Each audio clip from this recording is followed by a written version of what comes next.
Welcome to ACP agri online classes में आपका स्वागत है। हम पढ़ रहे थे, कल हमने नेक्स्ट क्लास के अंदर पढ़ा था बीजों के प्रकार, है ना। बीजों के प्रकार पढ़ा था। हम बीज उत्पादन की सारी तकनीक पढ़ रहे हैं। तो बीज उत्पादन की उत्तम बीज उत्पादन की वैज्ञानिक तकनीक के बारे में आज इस वीडियो के अंदर हम देखेंगे। तो किस प्रकार से उत्तम बीज की वैज्ञानिक तकनीक क्या है ना, किस प्रकार से बीज उत्पादन किया जाता है। तो हम बीजों के प्रकार के अंदर सीड प्रोडक्शन के अंदर हमने पढ़ा था बीज उत्पादन का कितने प्रकार है और किस प्रकार से किसानों तक कौन सा बीज पहुंचता है, वो सारी चीज़ें देखी थी। तो बीज उत्पादन की उत्तम बीज उत्पादन की वैज्ञानिक तकनीक क्या है वो हम देखते हैं। बीज उत्पादन कार्यक्रम एक प्रणाली है। बीज उत्पादन कार्यक्रम प्रणाली आपको याद होगा, तो हमने बताया था आपको कि बीज उत्पादन कौन सी प्रमाणीकरण संस्था है या फिर जो भी प्रमाणीकरण संस्था है, कृषि राज्य के फार्म है, ये सारे क्या है बीज उत्पादन करते हैं। तो इस प्रणाली के तहत प्रमाणीकरण संस्थाओं के तहत इस बीज का उत्पादन किया जाता है। तो ये क्या एक प्रकार की प्रणाली है जिसके अंतर्गत तैयार किए गए बीजों का आधार बीज का गुणन कृषकों के द्वारा कृषकों के लिए तैयार किया जाता है। तो क्या है आधार बीज, हमने बीजों के प्रकार पढ़े थे। तो सबसे पहला पढ़ा था मूल केंद्रक बीज, है ना। मूल केंद्रक के बाद पढ़ा था हमने प्रजनक या ब्रीडर सीड। ब्रीडर सीड के बाद हमने पढ़ा था आधार बीज या फाउंडेशन सीड। आधार सीड के बाद हमने पढ़ा था प्रमाणित सीड। तो आधार बीज का हम गुणन करेंगे और आधार बीज के गुणन से हमें प्रमाणित बीज प्राप्त होगा। और प्रमाणित बीज क्या है, किसानों तक पहुंचेगा, जो किसानों तक दिया जाए। और जो आधार बीज का जो गुणन है वो कौन कर सकता है, एक प्रगतिशील कृषक भी इसका उत्पादन कर सकता है। इस प्रकार से ये उत्पादन प्रक्रिया की जाती है। बीज उत्पादन की प्रक्रिया एक ऐसी वैज्ञानिक विधि है जिसके अंदर आनुवंशिक शुद्धता, उच्च अंकुरण क्षमता, रोग रहित पैदावार क्षमता करने वाले बीजों का उत्पादन किया जाता है। इसके अंदर क्या है, विभिन्न प्रकार की बातों का ध्यान रखा जाता है। जेनेटिक प्योरिटी, आनुवंशिक शुद्धता, फिजिकल प्योरिटी, भौतिक शुद्धता, हाई जर्मिनेशन के अंदर भी देखा जाता है। रोग रहित पौधों को भी देखा जाता है। और इसके लिए प्रमाणीकरण प्रक्रिया मापदंडों का पालन करना होगा। इसके अंदर क्या है कि प्रमाणीकरण जो संस्था होती है, राज्य के फार्म होते हैं, उनके मापदंडों के अनुसार ही कार्य का पालन करना जरूरी है कि इसके लिए पृथक्करण दूरी कितनी रखनी है और बीज उत्पादन के अंदर किस प्रकार की हमें डिस्टेंस रखनी है। इससे सारी चीज़ों का हम एक वैज्ञानिक तरीके से इन चीज़ों का हमें क्या रखना है, ध्यान रखना पड़ता है। प्रत्येक फसल के लिए भिन्न भिन्न पृथक्करण दूरी और बीज की न्यूनतम मापदंड निर्धारित किए गए। इसके लिए सभी फसलों के लिए आइसोलेशन डिस्टेंस जिसे बोलते हैं, पृथक्करण दूरी, एक फसल से या दूसरी फसल की दूरी या फिर एक पौधे से दूसरी पौधे की दूरी। तो आइसोलेशन डिस्टेंस की एक खेत के अंदर मान लीजिए बाजरे खेत है तो दूसरा खेत कम से कम बाजरे का कितना होना चाहिए। तो इससे क्या होता है, पृथक्करण दूरी मतलब हम किसी फसल को दूसरे फसल से, मान लीजिए हमने राज कल्याण गेहूँ की वैरायटी को बोया है तो उसके पास के अंदर दूसरी वैरायटी को बोने के लिए कितनी दूरी रखनी चाहिए, तो ये होती है पृथक्करण दूरी। तो पृथक्करण दूरी का एक निर्धारित मापदंड तय किया गया है, उसके अनुसार ही हमें रखनी चाहिए। और प्रत्येक फसल की क्या है, पृथक्करण दूरी हमेशा अलग होती है। तो जो राज्य के फार्म से जो प्रमाणीकरण संस्थाओं के जो मापदंड होते हैं उन्हीं के अनुरूप हमें पालन करना बहुत ही आवश्यक है। अतः कृषक बीज उत्पादन के लिए कार्यक्रम में निम्न बातों का ध्यान रखना चाहिए। अब इसके अंदर किस किस बातों का, अतः कृषक को बीज उत्पादन कार्यक्रम में के अंदर निम्न बातों का ध्यान रखना चाहिए उच्च गुणवत्ता बीजों का उत्पादन हो सके। तो विभिन्न प्रकार की बातें, तो आइए हम जानते हैं कि कौन कौन किस प्रकार की बातें हैं जिनका हमें ध्यान रखना चाहिए। तो पृथक्करण दूरी सबकी दे रखी है। तो पृथक्करण दूरी जैसे ये यहाँ लिखा हुआ है, लेकिन आगे वापस इसका आएगा पृथक्करण दूरी है क्या, है ना। तो सबकी पृथक्करण दूरियाँ दे रखी है। तो आप देखते हैं पृथक्करण दूरी कितनी है। फसल दे रखी है, तो आपको फसल के अंदर गेहूँ, जौ, जई और धान, इसकी आधार बीज के लिए 3 मीटर दूरी है और प्रमाणित के लिए भी क्या है 3 मीटर दूरी है। तो आपको विशेष ध्यान रखना है, गेहूँ जो है, जई और धान मतलब चावल, है ना। तो इनकी दूरियाँ कितनी है, आधार बीज हो चाहे प्रमाणित बीज है, दोनों की दूरियाँ कितनी हैं, वो दूरियाँ है 3 मीटर की इधर। मक्का की संकुल किस्मों के लिए 400 मीटर, आधार बीज के लिए और प्रमाणित बीज के लिए 200 मीटर की दूरी, है ना। और संकर मक्का के लिए 600 मीटर की दूरी आधार बीज के लिए और प्रमाणित बीज के लिए 300 मीटर की दूरी है ना। जवार के लिए 200 मीटर आधार बीज के लिए और 100 मीटर क्या है प्रमाणित बीज की दूरी है। चने के लिए 10 मीटर आधार बीज के लिए है और प्रमाणित बीज की 5 मीटर। और सोयाबीन और मूंगफली की आधार बीज हो चाहे प्रमाणित बीज हो, दोनों की डिस्टेंस कितनी रखनी है, अपन को 3 मीटर की रखनी है। तो ये थी आपकी आइसोलेशन डिस्टेंस या पृथक्करण दूरी, जो एक फसल की जो खेत के अंदर बोई उसके बीच के अंदर कितनी दूरी रखनी है। तो हमें इस बात का भी ध्यान रखना। ये जो दूरियां हैं ये कंपटीशन के एग्ज़ाम्स के लिए जितने भी, चाहे जेट हो, आईसीआर है, बीएचयू है, विभिन्न प्रकार के जितने भी एग्रीकल्चर जो कंपटीशन एग्ज़ाम्स होते हैं उसके लिए बहुत ही महत्वपूर्ण है। तो आगे देखते हैं इसके अंदर पहले किस बात का ध्यान रखना है हमें? सबसे पहली बात का ध्यान रखना है बीज उत्पादन प्रणाली के अंदर बीज का चुनाव। हमें जो जिस सीड का प्रयोग कर रहे हैं उसका चुनाव करने से बहुत ही विशेष प्रकार का ध्यान रखना है। तो बीज का चुनाव हम किस प्रकार से करेंगे वो देखते हैं। बीज का चुनाव,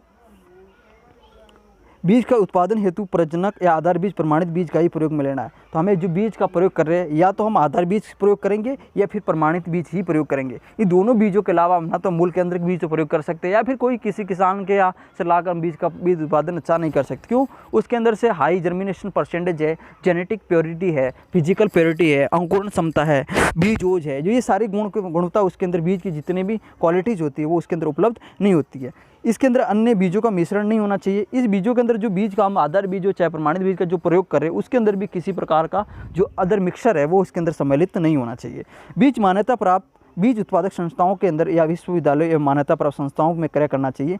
जो हम बीज की मान्यता प्राप्त बीज उत्पादक संस्था या विश्वविद्यालय के द्वारा जो प्राप्त संस्था से क्रय करना चाहिए, मतलब खरीदना चाहिए किसके पास ही, हमें या खरीदना या बेचना किसके पास ही, जो विश्वविद्यालय जो प्रमाणीकरण संस्था है उनके पास ही क्रय विक्रय करना चाहिए।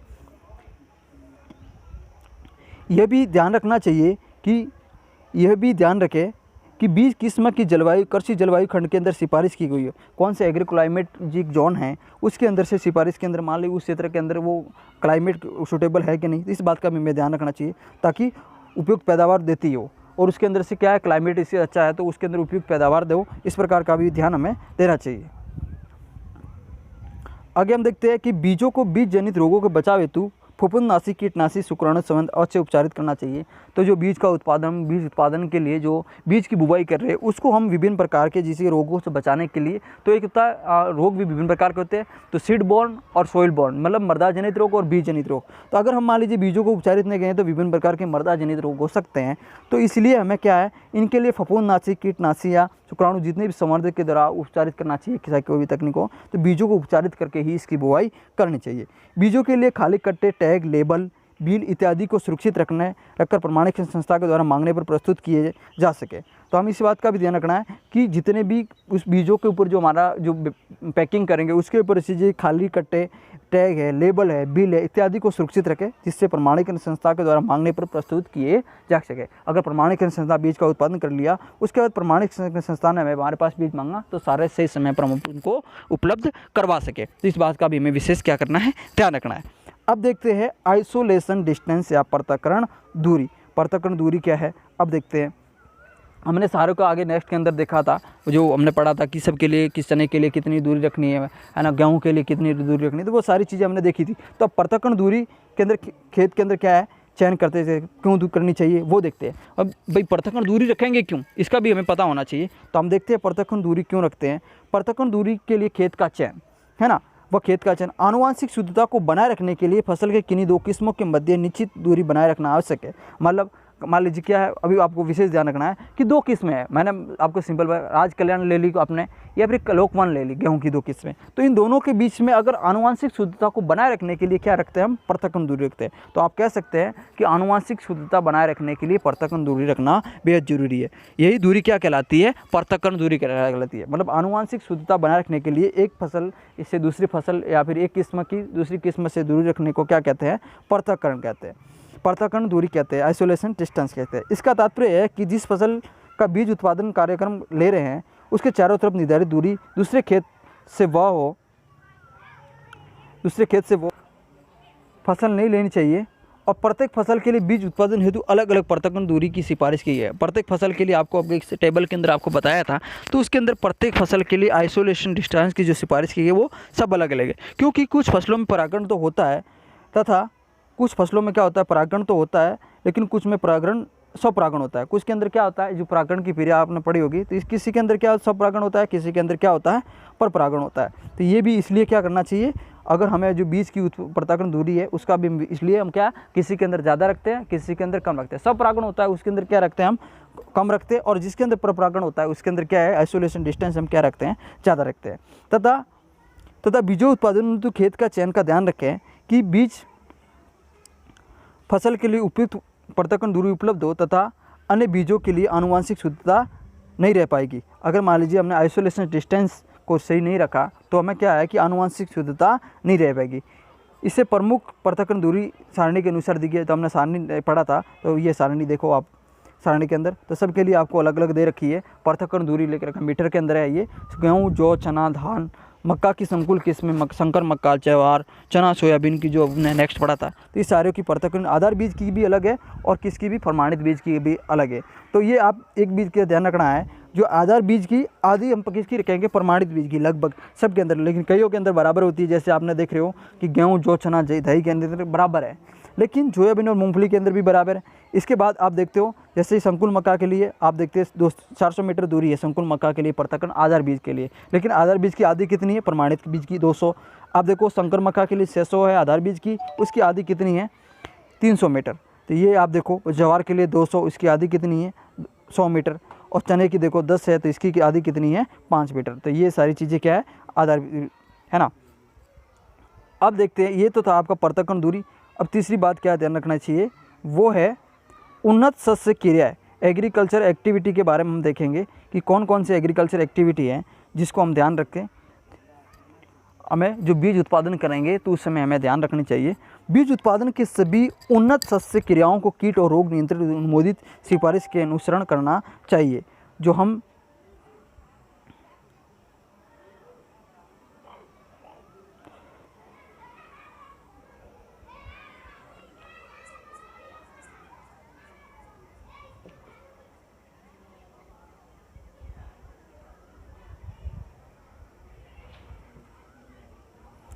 क्या किन किन रोगों के नियंत्रण के लिए अनुमोदित है वो सिफारिश करना, अनुसरण करना चाहिए, वो देखते हैं।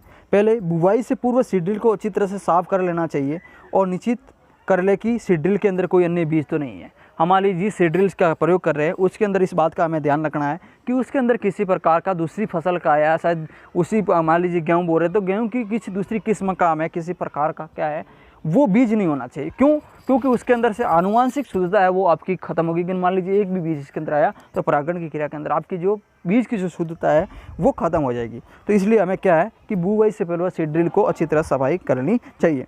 सिफारिश के अनुसार संतुलित उर्वरकों का प्रयोग करना चाहिए। जितना हमारे जो प्रमाणित संस्थाएं होती है उसके अंदर जो मापदंड तय किए हो उसी के अनुसार इसका क्या है संतुलित उर्वरकों का प्रयोग करना चाहिए। फसल की कांतरिक अवस्थाओं पर सिंचाई आवश्यक है, मतलब क्रिटिकल उसी स्तर में जगह पर मैं बीज उत्पादन करना जहाँ पानी की उपलब्धता हो ताकि हमारा बीज उत्पादन क्या हो अच्छा हो। तो जहाँ पर जी फसल की जो क्रांतिक अवस्था है उसी के अंदर सिंचाई करनी चाहिए। तो इस बात का भी हमें ध्यान रखना चाहिए। अब देखते हैं फसल की उचित निराई गुड़ाई अवश्य करें ताकि क्या बीजों में खरपतवार को मिश्रण ना होगा। तो हमें इस बात का भी ध्यान होगा किसी प्रकार की वीडिंग करना बहुत ज़रूरी है। तो हमें निराई गुड़ाई करनी चाहिए इसके अंदर से ताकि खरपतवारों को बीजों के अंदर मिश्रण न हो। क्यों करनी चाहिए कि किसी प्रकार का बीज के अंदर किसी मिक्सर की हमें ज़रूरत नहीं है, तो इसलिए किसी प्रकार का खरपतवार का बीज है वो इसके अंदर नहीं आना चाहिए। इस बात का भी हमें ध्यान रखना चाहिए। समय समय पर खेत का निरीक्षण करते रहे और अन्य किस्मों के पौधे अन्य भिन्न पौधों को वानस्पतिक फूलों का रंग, फलियों का आकार आदि से भिन्नता आधार पर उखाड़ कर बाहर निकाल दें। अगर मान लीजिए हम खेत के अंदर जा रहे हैं तो हमें रोगिंग करना बहुत ज़रूरी है। अब रोगिंग क्या होता है वो इसके अंदर देखते हैं। देखो तो समय समय पर जब भी खेत का निरीक्षण करने के लिए जाए तो हमें इस बात का ध्यान रखें कि उसके अंदर किसी प्रकार का जो खरपतवार है ना, तो इस समय समय पर किस बात का ध्यान रखना है कि समय समय पर निरीक्षण करते समय अन्य किस्म के पौधे, अगर मान लीजिए हमें खेत के अंदर जा रहे हैं गेहूं के पौधे खड़े हैं या फिर किसी भी फसल के पौधे खड़े तो हमें कोई इसकी हाइट है लंबाई देख ली, किसी की लंबाई ज़्यादा दिख रही है तो हो सकता है वो दूसरी वैरायटी का, तो हमें इस बात का हमें पहचान करके क्या उस पौधे को उखाड़ कर अलग कर देना चाहिए। या फिर कोई अन्य खरपतवार का बीज पौधा है तो भी वो अलग से निकाल देना चाहिए। तो भिन्न पौधा लग रहा है, मान लीजिए गेहूँ की वैरायटी और हमें उसकी बाली अलग लग रही है तो अब उस पौधे को भी निकाल देना चाहिए। तो इस बात का हमें क्या रखना है ध्यान। तो इसके बाद किस प्रकार से पौधे के वानस्पतिक फूलों, रंग, फलियां, आकार आदि की भिन्नता के आधार पर उखाड़ कर खेत से बाहर फेंक देना चाहिए। और यह क्रिया क्या कहलाती है? रोगिंग। रोगिंग क्या है? खरपतवारों को उखाड़ना या फिर या किसी भी अन्य पौधे को जो फसल के लिए आवश्यक नहीं है उसको उखाड़ने की प्रक्रिया को हम क्या कहते हैं? रोगिंग कहते हैं। तो रोगिंग करना बेहद ही जरूरी है। रोगिंग इस तरह से करनी चाहिए जिससे बीजों की गुणवत्ता, आनुवांशिक शुद्धता स्तर मापदंडों में कम ना हो। आनुवांशिक शुद्धता है वो मापदंड कम ना हो। तो क्या है कि इसके लिए जो हम रोगिंग करेंगे तो इसलिए हम ध्यान रखें बीजों की गुणवत्ता के ऊपर कोई फर्क नहीं पड़ना चाहिए। आनुवांशिक शुद्धता का स्तर व मापदंड कम ना हो इस बात का ध्यान रखें। जिस फसल एवं किस्म का बीज उत्पादन कार्यक्रम लिया है उसके अतिरिक्त खेत में अन्य फसल या अन्य किस्म असमान पौधा रोग, मतलब किसी प्रकार का क्या नहीं होना चाहिए, अतिरिक्त खेत के अंदर अन्य फसल का पौधा भी नहीं होना चाहिए, अन्य किस्म का पौधा भी नहीं होना चाहिए। मान लीजिए गेहूँ है तो गेहूँ का भी पौधा अन्य किस्म का इसके अंदर नहीं होना चाहिए। असमान पौधे, मान लीजिए किसी की हाइट ज़्यादा है कम है तो भी वो पौधा उसके अंदर नहीं होना चाहिए। रोगग्रस्त पौधे के अंदर भी इसके अंदर नहीं होना चाहिए, किसी प्रकार का रोग लगा है तो वो भी नहीं होगा। खरपतवार का एक भी पौधा इसके अंदर नहीं चाहिए हमें, खरपतवार का एक भी पौधा उस खेत के अंदर किसी प्रकार का नहीं चाहिए। इस बातों का हम क्या है, बीज उत्पादन के अंदर इन शस्य क्रियाओं का एक विभिन्न बहुत विशेष ध्यान रखना चाहिए, नहीं तो क्या है हमारा बीज उत्पादन की जो गुणवत्ता है उसके अंदर बहुत ही फर्क पड़ेगा। तो हमारी जो इस प्रकार से क्या है, ये हमने पढ़ा पृथक्करण की दूरी, खेत का चयन, उन्नत शस्य क्रियाएँ पढ़ी, है ना। अब देखो किस बात का, इसके अलावा शस्य क्रियाओं के अंदर आवश्यकता अनुसार पौध संरक्षण का उपाय करना चाहिए। हमें पौध संरक्षण करना चाहिए आवश्यकता अनुसार। मान लीजिए हमें बीज की जिसकी आवश्यकता पड़ रही है तो हमें इस बात का ध्यान रखना है, क्या करना है, आवश्यकता अनुसार पौध संरक्षण करेंगे, पौधों की सुरक्षा के लिए, जितने विभिन्न प्रकार के रोगों से बचाने के लिए, है ना, कीट है, निमेटोड है, सूत्रकृमि है, जो किसी प्रकार का रोग है उससे बचाने के लिए पौध संरक्षण, विभिन्न प्रकार के कीटनाशी शाकनाशियों का प्रयोग करना चाहिए। फसल के उचित समय बीज के पूर्ण पकने व कटाई कर ले। अगर मान लीजिए फसल का किस प्रकार कटाई करना, उसी समय के अंदर पूर्ण पकने पर ही करनी है। और ये हार्वेस्टिंग करते समय इस बात का हमें ध्यान रखना है कि फसल पूरी तरह से पकी हुई होनी बेहद ज़रूरी है। तो अगर फसल पूर्ण पकी हुई नहीं है तो हमें बहुत ही बीज उत्पादन के अंदर गुणवत्ता के अंदर हमारी कमी आएगी। तो इस बात का हमें ध्यान रखना है कि बीज है वो पूर्ण तरह से पका हुआ होना चाहिए। अब ये तो था बीज के अंदर शस्य क्रियाओं का हमें किन बातों का ध्यान रखना चाहिए। खरपतवार वीडिंग करनी चाहिए, जो हमारा सीड ड्रिल है उसका प्रयोग करते समय सफाई करनी चाहिए, खरपतवारों को उगाड़ना चाहिए, अन्य असमान पौधों को उगाड़ के अलग करना चाहिए, किसी दूसरे किस्म का आया तो वो उसके अंदर नहीं। तो ये एग्रीकल्चर एक्टिविटी के द्वारा हम क्या है, बीज की गुणवत्ता को। अब देखते हैं गहाई, या फिर हम कैसे देखते हैं हार्वेस्टिंग करते समय किस बात का हमें ध्यान रखना चाहिए। गहाई करते समय निम्न बातों का अवश्य ध्यान रखें जिससे कि भौतिक शुद्धता बनी रहे। भौतिक शुद्धता क्या होती है, उसके बीज टूटा फूटा न हो, उसका आकार अच्छा हो, तो उसकी रंग अच्छा हो, तो इस बात का भी हमें ध्यान रखना चाहिए। अगर मान लीजिए हमने बीज उत्पादन के अंदर टूटा फूटा है तो भौतिक शुद्धता उसकी नष्ट हो गई, तो हमें कब वो भौतिक शुद्धता कब खत्म होगी, जब हम की गहाई सबसे बुआई या फिर हार्वेस्टिंग करते समय सबसे हमें विशेष प्रकार का ध्यान रखना चाहिए कि हमारा जो है वो जो RPM होता है, जो राउंड पर मिलियन जो थ्रेशरिंग होती है, तो उसका ध्यान रखें ताकि हमारा बीज है वो टूटे ना। खलियान का अच्छी तरह से साफ कर ले, जिस खलियान के अंदर हम कह रहे हैं वो किसी प्रकार का मिक्सचर नहीं हो, उसके अंदर खरपतवार के बीज नहीं आओ, अन्य फसल के बीज नहीं आओ, तो खलियान जहाँ पर हमें बीज को बुआई कर रहे हैं, हार्वेस्टिंग कर रहे हैं, उस समय क्या है अच्छी प्रकार से साफ कर लेना चाहिए। गहाई मशीन के अंदर खलियान पर ले जाने से भली भांति साफ कर ले और सुनिश्चित कर ले कि मशीन के अन्य फसलों की किस्म के बीज नहीं हो। अब मान लीजिए जिस थ्रेसर का या थ्रेसिंग करने के लिए जिस मशीनरी का हम प्रयोग करें, वो मशीनरी क्या पूर्ण तरह से भली भांति से सफाई पूर्वक होनी चाहिए। एक प्रकार की उसके अंदर लापरवाही हमें बरतनी नहीं चाहिए, तो पूर्ण तरह से हमें सफाई करने के बाद ही इसकी बुआई कर लेनी चाहिए। अब किस बात का ध्यान रखना चाहिए थ्रेसर के अंदर, आप देखते हैं अब थ्रेसर करते समय RPM निश्चित कर ले जैसे बीज टूटे नहीं। हमने आपको एक विशेष बात बताई थी कि किसी प्रकार से बीज का दाना है, किसी भी फसल के बीज का दाना हमें टूटना नहीं चाहिए, क्योंकि अगर थ्रेसर को हम स्पीड से चलाएंगे तो हो सकता है अपना बीज का दाना है वो टूटे। इसलिए हमें इस बात का ध्यान रखना है कि थ्रेसर का जो RPM है राउंड पर मिलियन कहते हैं ना, तो ये हमें इस थ्रेसर का हमें इस बात का ध्यान रखना है कि थ्रेसर के अंदर RPM को हम निश्चित कर ले ताकि हमारा बीज किसी प्रकार से टूटे ना। अब देखते हैं जहाँ तक संभव हो कि बीज बोरियों में काम में ले, नई बोरियों का काम में ले। अगर मान लीजिए जिस बीज के अंदर हम उसको पैकिंग कर रहे हैं तो हमें नई बोरियों का उपयोग करना है। क्यों, अगर नई बोरियों का प्रयोग नहीं करेंगे या फिर सफाई कर ले उस बोरियों की, अगर अच्छी तरह अगर नई बोरियों का यदि प्रयोग कर रहे हैं तो हमें किसी प्रकार के अन्य मिक्सर्स कोई बीज का है या फिर कोई गुणवत्ता के अंदर कोई खरपतवार बीज या फिर कोई कचरा या कोई भी भौतिक शुद्धता उसकी नष्ट न हो, तो इस बात का ध्यान रखें। उनको पलट कर झाड़ ले या फिर बीजों को निकाल ले, अगर उसको साफ़ सफाई से अच्छी तरह करना चाहिए। बीजों में बोरों में भरने से पूर्व निर्धारित नमी को सुखा ले। बीजों के अंदर जिसे हम भराई कर रहे हैं बीज की, उस बोरों को क्या है अच्छी तरह से धूप के अंदर सुखा कर या फिर उसकी क्या करते हैं निर्धारित नमी को रखे या के अंदर सुखा लेना चाहिए। और वो जो बीज को भी एकदम निश्चित नमी के, मान लीजिए 12% जिस फसल की अलग अलग तय की गई है, तो उसके अनुसार किसके अंदर कितनी नमी रखनी है बीज के अंदर, तो उसी के अनुसार बनने के बाद ही उसके अंदर बीज के अंदर बोरों के अंदर बढ़ना चाहिए ताकि हमें किसी प्रकार का नुकसान ना हो। तो ये भी ध्यान रखना चाहिए।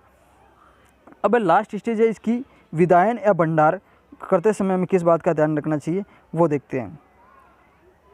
भंडारण करते समय उत्तम बीज की गुणवत्ता उसके सावधानीपूर्वक किए जाने वाले विधायन या भंडारण का बहुत ही निर्भर करती है। हम भंडारण करते हैं, ये बहुत ही इंपॉर्टेंट है, नहीं तो हमारी बीज की जो गुणवत्ता है, मान लीजिए हम किसी प्रकार का चारा भंडारण हमारे पास सामग्री नहीं है तो भी हमारे बीज की गुणवत्ता है वो कम पड़ेगी।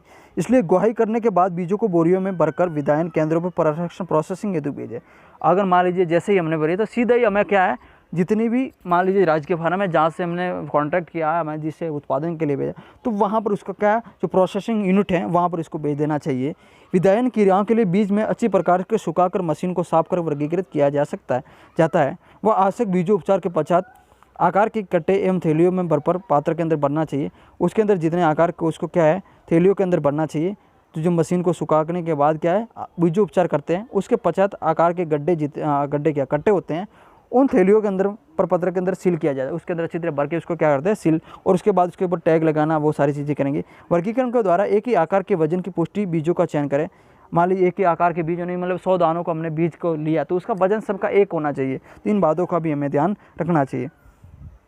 छोटे कटे एवं हल्के बीजों को निकाल के दिया ना जाना चाहिए। तो जितनी भी प्रोसेसिंग यूनिट है जो बीज उत्पादन की, वो उसके अंदर क्या है वो अपने आप उसके अंदर जितनी भी हल्के बीज है, मतलब कचरा है, वो सारी चीज़ें उसके अंदर सफाई प्रक्रिया कर देनी चाहिए। सफाई प्रक्रिया के अंदर भौतिक अशुद्धियों को अवांछित आपत्तिजनक खरपतवार बीजों को अलग कर देते हैं। उसके अंदर जो प्रोसेसिंग यूनिट के अंदर जो सफाई प्रक्रिया है उसके अंदर क्या है भौतिक शुद्धियों के लिए अवांछित जो में अनवांटेड है वो, और जिसके अंदर से हमें बीडिंग की ज़रूरत नहीं है, वो सारी चीज़ें क्या है हटा देते हैं। उसके बाद गोदाम के अंदर रख देते हैं।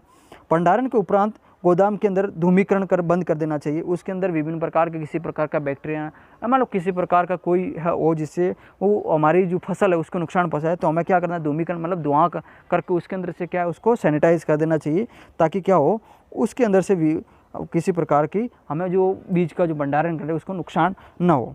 समय समय पर गोदाम का निरीक्षण करते रहना चाहिए। जिस गोदाम के अंदर हमें इसका वो रखे हैं बीज को, उसके अंदर निरीक्षण करता रहना चाहिए।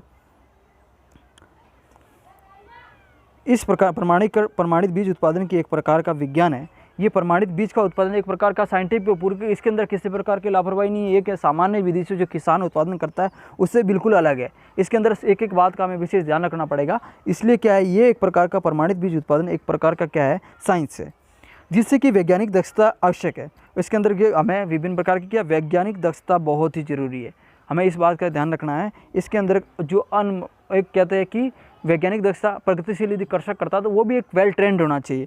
ये नहीं है कि हर कोई इसका उत्पादन नहीं कर सकता। तो इसलिए हमें क्या है एक तो वैज्ञानिक दक्षता उसके अंदर आवश्यक है। अतः बीज उत्पादन की प्रमाणिक संस्था की देखरेख में ही आवश्यकता होती है। अगर मान लीजिए किसी पर बीज का उत्पादन करना है तो वो प्रमाणीकरण संस्था की देखरेख के अंदर ही करना है, क्योंकि उसकी आइसोलेशन डिस्टेंस है, और इन बातों का हमें सब जो अंदर सस्य क्रिया है जो प्रमाणिक संस्थाओं के मापदंड है उनका भी विशेष ध्यान रखना पड़ता है। इसलिए भारत में यह कार्य राष्ट्रीय बीज निगम राजस्थान राज्य के अंदर बीज निगम करती है। और आपको बताया था बीज निगम एजेंसी है उत्पादन जो सीड प्रोडक्शन एजेंसी है, नेशनल सीड कॉर्पोरेशन है, वो अब किसके अंदर जो अपने उसका कार्यभार कम करने के लिए स्टेट सीड कॉर्पोरेशन है वो सारी है। तो सब राज्य के अंदर है। तो अपना राजस्थान का है वो राजस्थान सीड कॉर्पोरेशन एजेंसी है, वो इसका बीज उत्पादन करती है। तो प्रमाणित संस्था के अंदर के अंदर करता है। तो ये था बीज उत्पादन की उत्तम बीज उत्पादन की वैज्ञानिक तकनीक के बारे में। आई होप आप आप समझ में आया होगा, लेकिन आप वीडियो को बार बार पॉज करके सारी बातों को देखें और सुने और समझे इस बात को, और नोट्स ज़रूर बनाएं। और साथ में यदि आपको ये वीडियो पसंद आया तो लाइक शेयर कमेंट जरूर करें और चैनल को सब्सक्राइब करना ना भूलें। Thanks for today class.